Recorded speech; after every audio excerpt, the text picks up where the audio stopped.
I don't think I look very good with this hood on. Yeah, maybe just take that off there.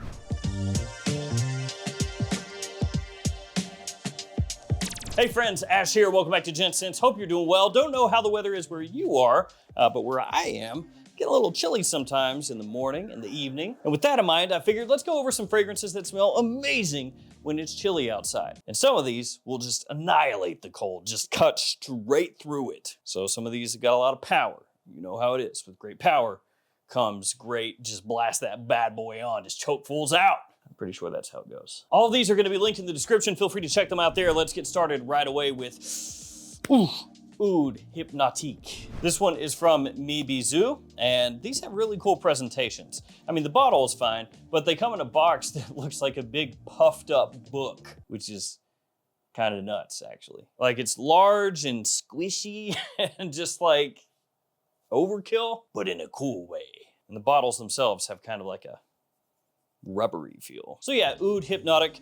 Fragrances like these that have oud in the name, yeah, usually they're pretty strong and usually they're better for fall and winter. Not always, but you know, it's kind of a safe bet. This one smells great, especially off the top. A really nice sweet saffron in there. You also have cinnamon, rose, oud, vanilla, black pepper, a little bit of grapefruit also. It could remind you vaguely of some other fragrances out there, like Oud for Greatness or Ombre Nomad from Louis Vuitton, but it doesn't smell super similar to either of those. It's just that it has that rose and oud in here with a nice sweetness over top. So, you know, you could draw some comparisons there, but ultimately it stands alone. Quality is great, performance is solid, and it has a nice pressurized atomizer. But it does not have a magnetic cap. Medi, that's your next order of business. Me magnetic cap. And this one's fine, I guess.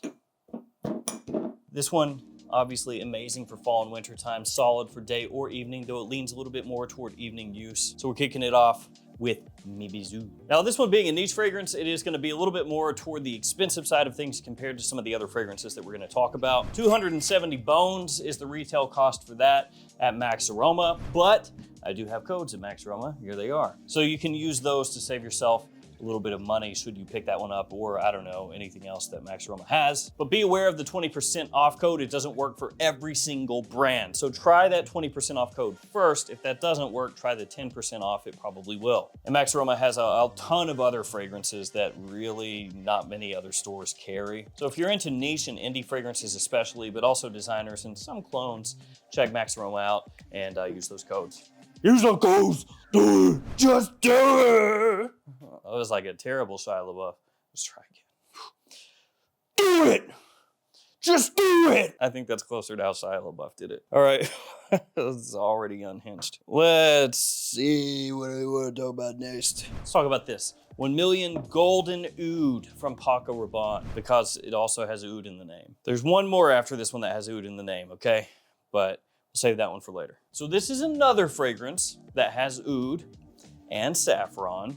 So it's a pretty common combination there. Rose, oud, and saffron typically are used together quite often, but sometimes you'll see oud and rose or oud and saffron, so leaving one of the other notes out. Very sad when that happens. There's also leather in here, nutmeg, black pepper, a tiny touch of bergamot as well. Really, really nice quality, and actually stands out quite a bit against the other 1 million fragrances out there. This one is actually a bit closer to something like Penhaligon's Halfeti or Oud Malaki from Chopard. Quality is fantastic, and actually, you know, this one I feel is more wearable for a lot of people than Oud Malaki, but keeps that very similar scent profile. You know, it's maybe just a little bit smoother here, just a tiny touch of extra sweetness there. Amazing performance, something that stands out and flies under the radar at the same time. Technically, I think this is a limited edition, but you can still find it. You can actually find it on Paco Rabanne's website, at least as of this video. For sale, not just listed. Because sometimes, you know, you'll go to a website of a brand and it'll have something on there and you're like, oh, cool, yeah, I'll buy that. And then they're like, oh, you can't. I got you. I made a product that you want and I'm not selling it to you. Joke's on you. Wait a sec. we're losing money. Then we're gonna go a bad boy up next, Bad Boy Cobalt from Carolina Herrera. Now, I thought about putting in Bad Boy Cobalt Elixir, and you know, that one probably is more of like a fall wintertime specific fragrance than this one is. But between the two, this fragrance actually would work better for more people. This is actually more of a year-round fragrance than just fall or winter, but it smells really good when it starts to get chilly out. This one just has more freshness than the Elixir does, and the Elixir also has a facet to it that doesn't work for everybody. I like the way it smells, but I know that some people have had negative experiences. I'm trying to think of how to put that. So this one has lavender, it has pink pepper, a little bit of woodiness underneath, but the plum is really what people gravitate towards with this one. There's also truffle as well, which actually the truffle is ramped up in the Elixir, which is one of the things that sometimes doesn't work for everybody. Here it's kept much more in check. But yeah, the plum in here just really appealing, sexy, sweet, and just a little darkness to it. So like I said, even though a lot of people would say, no, that's more like spring, summer, or spring, summer, fall, to me, it's year round, because when you wear this in winter and it's really cold, it brings out some facets that you don't get during the summer. Just a great one for any time. After that, let's talk about this weird looking guy right here.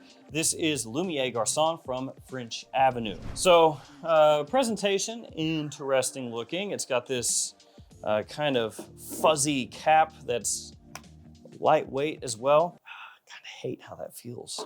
And then the bottle is like a little squished pancake boy.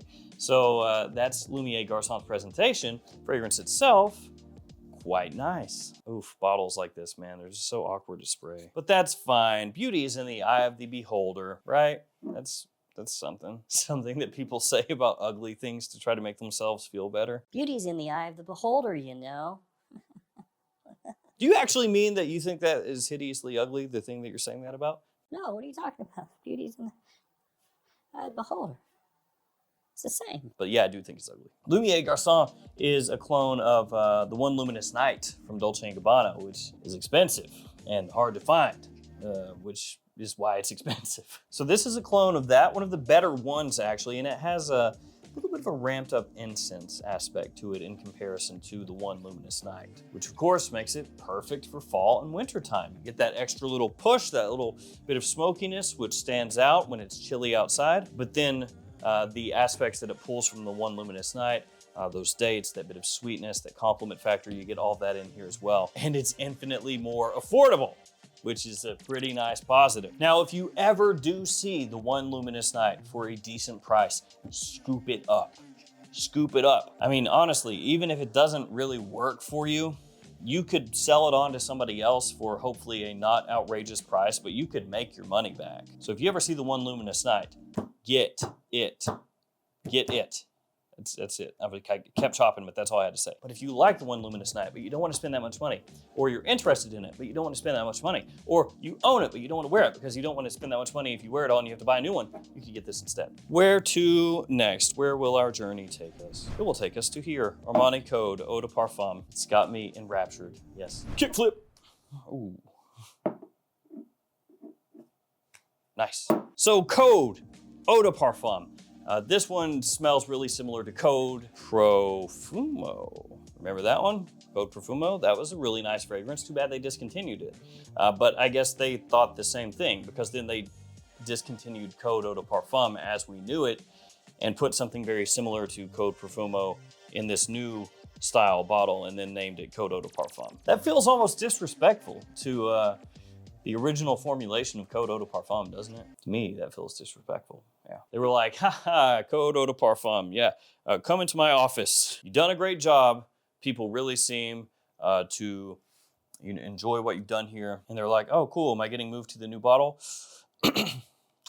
Yeah, so you're fired. I'm just playing. You're not fired. You're discontinued. That means we're going to kill you. And we actually resurrected the corpse of Code Profumo. It's right over there. Yep, right there. The shambling corpse. Mm-hmm. So we're gonna take that We're gonna change it a little bit, just a little bit, you know. And we're gonna put that into the new style bottle and give it your name, okay? It's like talented Mr. Ripley, right? We're gonna take your identity. We're gonna kill you. Let's get that out of the way, you know, make sure you're dead. Take your identity, your name. We're gonna slap it on a new bottle. We're gonna put the corpse of that in here and change it up a little bit, thanks. But that's what they did. Code friggin' Parfum. It's like Code Profumo. And I love Code Profumo, so you got me. I did a review on it where you can see me ramble some more, but yeah, you could just think of it that way. It's essentially quite close to our long lost Code brother, and I do quite like it.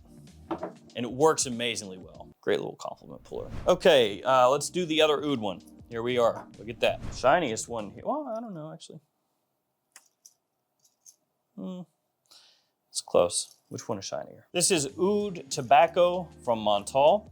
Comes with a nice little annoying charm. Let's give this one a couple spritzes. Let's do it.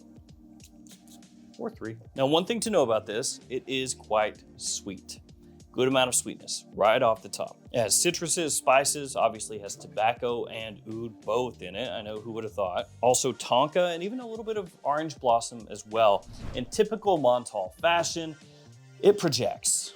It lasts a long time. That is one of the things that the brand is known for, huge projection, you know, 12+ hour longevity. This has that. Also has a little bit of a classy edge to it as well. Like that woodiness that comes out. It smells quite good as it dries down, and you do get a decent orange floral backing to it. So it is a little more sophisticated than you might think when you first spray this on and get walloped by sweets and spices off the top. Another good thing about it, it's a Montal, which means it's not that expensive at full retail or discounters. I want to talk more tobacco.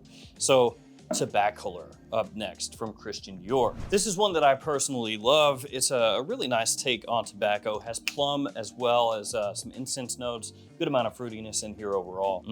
It's honeyed off the top. Very sweet pipe tobacco feel. And that one just gets better with age. Like, I think it smells better today than when I first bought that fragrance. It's drawn some comparisons to 1821 man-made sweet tobacco spirits. There's also a clone of this one called Tabac by Maison Alhambra, which used to be quite affordable, but now is a little bit harder to find, at least as of this video.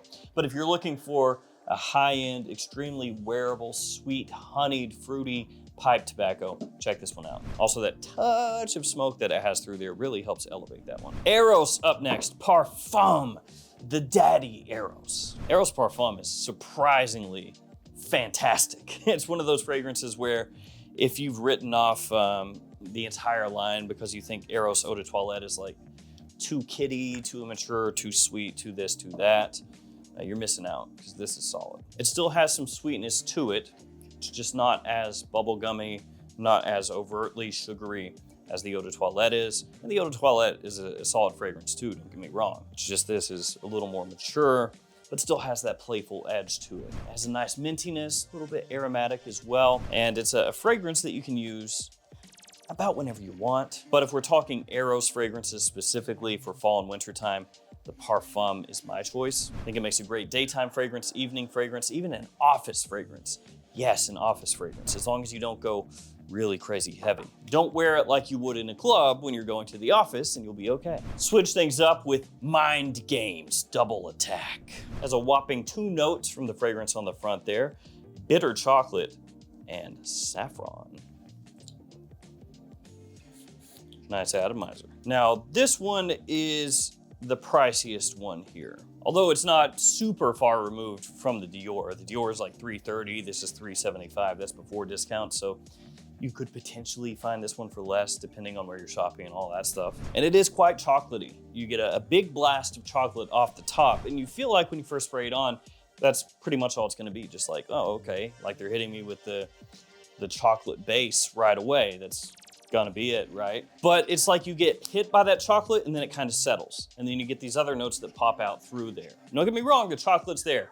It stays there, it mingles, it meanders, it lingers, and it hangs out with a vanilla note that's really pleasant as well. But you also get some fresh spices, you get some cinnamon, a little bit of bitter orange off the top as well, which adds an interesting like aromatic citrus touch. And then even a little bit of agave, which is kind of out of left field, but it works. This one smells especially amazing as it starts to dry down and you get that chocolate vanilla combo with all the other notes working off of it. And last but not least, Lumier Extreme, more tobacco. I do like that. I do like that note. Yeah, I must confess. So almond, pink pepper, tobacco, leather, and plum, some of the notes in this one. And it just has, again, a very arresting opening where you smell it and it grabs your attention right away. A little heliotrope in there as well that melts together with the almond, kind of fills that note out, fleshes it out a bit, gives it more depth. The sweetness here is off the charts. It smells amazing in the opening and into the dry down. I'm gonna remind you a little bit of some of the other fragrances in the line, like Lumier Eau de Parfum, which is really well known for having a cherry aspect to it, and you can kind of pick a little bit of that here as well. That fragrance is one of the ones, more than any other, that will help set you apart from what most people are gonna be wearing, while still having complete designer versatility in mind. You know, it's made to be worn, it's made to get compliments, but it's not in rotation as much as like the really ultra popular fragrances are. So it makes a great choice. So there we go, guys. There are 10 fragrances this fall, this winter that'll have you smelling absolutely killer when it's cold out. Thank you for hanging with me. Stay safe out there, stay warm. See you tomorrow with another fragrance video. See you guys.